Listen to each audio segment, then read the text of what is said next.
ਦੋ ਰਹਿੰਦੇ ਹੋਵੇ। अस्सलाम वालेकुम रहमतुल्लाहि व बरकात। हाजी अब्दुल भाई साहब की भर्ती पै रही जी। ਇਹ ਭਾਈ ਜਵੇਦ ਨੇ ਜੀ। ਜਵੇਦ ਭਾਈ ਟਰਾਲੀਆਂ ਲਿਖ ਕੇ ਦਿੱਤੀ ਜਾ ਰਹੇ ਨੇ। ਜੇ ਭਾਈ ਗੱਡੀ ਤੇ ਹੀ ਮਾਰਦੇ। ਹਾਂ ਪਹਿਲੇ ਜੀ ਪਿਛਲੀ ਵੀਡੀਓ ਵਿੱਚ 2 ਗੱਡੀਆਂ ਨਜ਼ਰ ਆਈਆਂ ਸੀ, ਹੁਣ ਇੱਕ ਰਹਿ ਗਈ ਹੈ। ਇੱਕ ਚਲੀ ਗਈ ਆਪਦੇ ਮਾਲਕ ਕੋਲੇ ਜਿਹਨੇ ਪੈਸੇ ਦਿੱਤੇ ਨੇ, ਭਾਈ ਅਬਦੁਲ ਵਹੀਦ ਵਾਲੀ। ਹੁਣ ਭਾਈ ਜਵੇਦ ਦੀ ਖੜੀ ਮਾਸ਼ਾਅੱਲਾ। ਟਰਾਲੀਆਂ ਆਈ ਜਾ ਰਹੀਆਂ ਨੇ। ਸ਼ਾਹੂਕਾਰਾ ਵੀ ਬੜਾ ਔਂਤਰਾ ਕੰਮ ਹੈ। ਟਰਾਲੀਆਂ ਲਵਾਈ ਜਾਓ ਤੇ ਕਾਗਜ਼ ਵੰਡੀ ਜਾਓ। ਵਾਹ ਜੀ ਵਾਹ। ਮਸੂਲ ਚੁੰਗੀ ਦਿੱਤੀ ਆ। ਮਸੂਲ ਚੁੰਗੀ।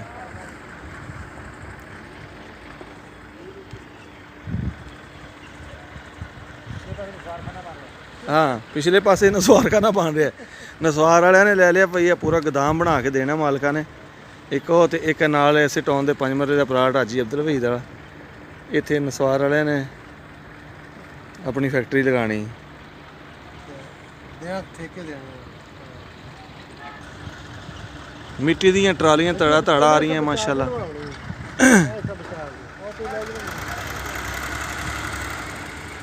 ਜਵੇਦ ਭਾਈ ਦਾ ਪਲਾਟ ਭਰੀਂਦਾ ਪਿਆ ਔਰ ਅਬਦੁਲ ਵਹੀਦ ਦਾ।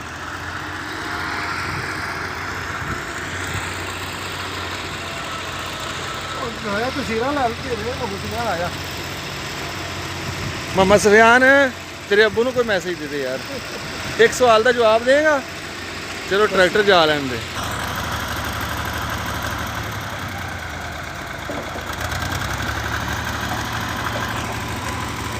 माशाअल्लाह जी 1200 रुपए ਦੇ ਵਿੱਚ ਟਰਾਲਾ ਸਿੱਟ ਕੇ ਦੇ ਰਹੇ ਨੇ। ਚੰਗਾ ਟਰਾਲਾ ਭਰ ਕੇ ਲਿਆਉਂਦੇ ਨੇ।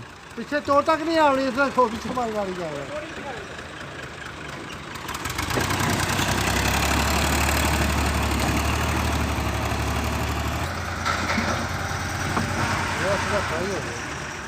ਚੱਲ ਅੱਗੇ ਕਰ ਲੈ। ਦੋ ਪਾਣੀ ਚੱਲ।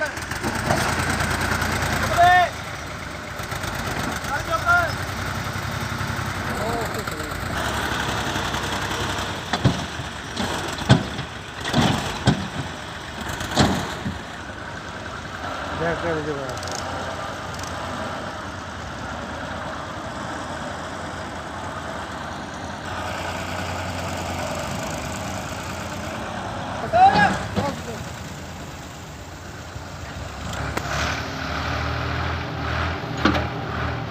ਜਵੇਦ ਭਾਈ ਪਰਚੀਆਂ ਬਣਾ ਕੇ ਦੇ ਰਹੇ ਨੇ ਟਰਾਲੀਆਂ ਵਾਲਿਆਂ ਨੂੰ।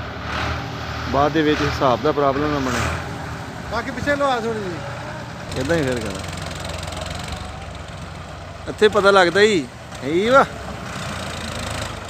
ਐ ਮੀਆਂ ਮੀਆਂ। ਬਸ ਇੱਥੇ ਲਵਾ ਦੇ। ਇਹ ਜੀ ਸਫਿਆਨ ਭਾਈ ਨੇ। ਸਫਿਆਨ ਭਾਈ ਇੱਕ ਸਵਾਲ ਦਾ ਜਵਾਬ ਦਿਓ। 1 ਕਿਲੋ ਲੋਹਾ ਹੋਵੇ ਤੇ 1 ਕਿਲੋ ਰੂਈ ਹੋਵੇ, ਕਿਹਦਾ ਵਜ਼ਨ ਜ਼ਿਆਦਾ ਹੋਏਗਾ? ਲੋਹੇ ਦਾ। ਲੋਹੇ ਦਾ ਜ਼ਿਆਦਾ। ਅੱਛਾ ਭਾਈ ਅਬਦੁਲ ਭਾਈ ਦਾ ਵੀ ਲੈ ਲਈਏ ਕਮੈਂਟ। ਹਾਂ ਅਬਦੁਲ ਭਾਈ ਭਾਈ 1 ਕਿਲੋ ਲੋਹਾ 1 ਕਿਲੋ ਰੂਈ ਬਰਾਬਰ ਹੋਵੇ ਹੈ। ਇਹ ਭਾਈ ਜਵੇਦ ਨੂੰ ਪੁੱਛ ਲੈਨੇ ਆ। ਅੱਛਾ ਜਵੇਦ ਭਾਈ ਨੂੰ ਪੁੱਛਨੇ ਆ। ਜਵੇਦ ਭਾਈ 1 ਕਿਲੋ ਲੋਹਾ ਹੋਵੇ 1 ਕਿਲੋ ਰੂਈ ਹੋਵੇ ਤੇ ਵਜ਼ਨ ਕਿਹਦਾ ਜ਼ਿਆਦਾ ਹੋਏਗਾ? ਕਿਲੋ ਬਰਾਬਰ ਹੀ ਹੋਏਗਾ। ਬਰਾਬਰ ਹੀ ਹੋਏਗਾ। Very good. ਜਵੇਦ ਭਾਈ ਦਾ ਜਵਾਬ ਸਹੀ ਹੈ। ਹਾਂ ਮੁਹੰਮਦ ਸਿਆਨ ਉਥੋਂ ਆ ਗਿਆ ਜਲਦੀ। ਤੂੰ ਪਾਣੀ ਪੀਣਾ ਹੈ? ਅੱਛਾ ਅੱਛਾ। ਮੈਂ ਵੀ ਜਾ ਰਿਹਾ ਬੱਚਿਆਂ ਨੂੰ ਸਕੂਲ ਤੋਂ ਛੁੱਟੀ ਹੋਣ ਵਾਲੀ ਬੱਚਿਆਂ ਨੂੰ ਲੈਣਾ ਤੇ ਸਫਿਆਨ ਭਾਈ ਪਾਣੀ ਪੀਣ ਆ ਗਏ ਸਨ। ਇਹਨਾਂ ਨਾਲ ਇੱਕ ਹੋਰ ਸਵਾਲ ਕਰਨਾ ਸੀ। ਹੋਰ ਸਵਾਲ ਕਰਨੇ। ਸਫਿਆਨ ਭਾਈ ਇੱਕ ਸਵਾਲ ਤੁਹਾਡੇ ਵਾਸਤੇ ਹੋ ਰਹੇ। 2 ਘੋੜੇ ਹੋਣ ਤੇ ਇੱਕ ਦਾ ਮਸ਼ਰਕ ਵੱਲ ਮੂੰਹ ਕਰ ਦਈਏ ਤੇ ਇੱਕ ਦਾ ਮਗਰਬ ਵੱਲ ਕਰ ਦਈਏ ਤੇ ਵਿਚਾਲੇ ਉਹਨਾਂ ਨੂੰ ਪੱਠੇ ਪਾ ਦਈਏ, ਉਹਨਾਂ ਦਾ ਚਾਰਾ, ਤੇ ਉਹ ਇੱਕ ਜਗ੍ਹਾ ਤੇ ਕਿਸ ਤਰ੍ਹਾਂ ਖਾਣਗੇ? ਹਾਲਾਂਕਿ ਜਦ ਕਿ ਉਹਨਾਂ ਦਾ ਮੂੰਹ ਇੱਕ ਦਾ ਮਸ਼ਰਕ ਵੱਲ ਇੱਕ ਦਾ ਮਗਰਬ ਵੱਲ ਤੇ ਪੱਠੇ ਸੈਂਟਰ 'ਚ ਪਾਣੇ ਨੇ, ਦੋਵੇਂ ਕਿਸ ਤਰ੍ਹਾਂ ਖਾਣਗੇ? ਦਿਓ ਜਵਾਬ ਇਹਨਾਂ। एक दा मशरक वाल एक दा मगरब वाल। हाँ जी। विचाले पट्ठे। हाँ मशरक एक दा इनू है ते एक दा इनू चाले पट्ठे होते तो हमारा मुंह है। हाँ बिल्कुल बिल्कुल सही सवाल है जी।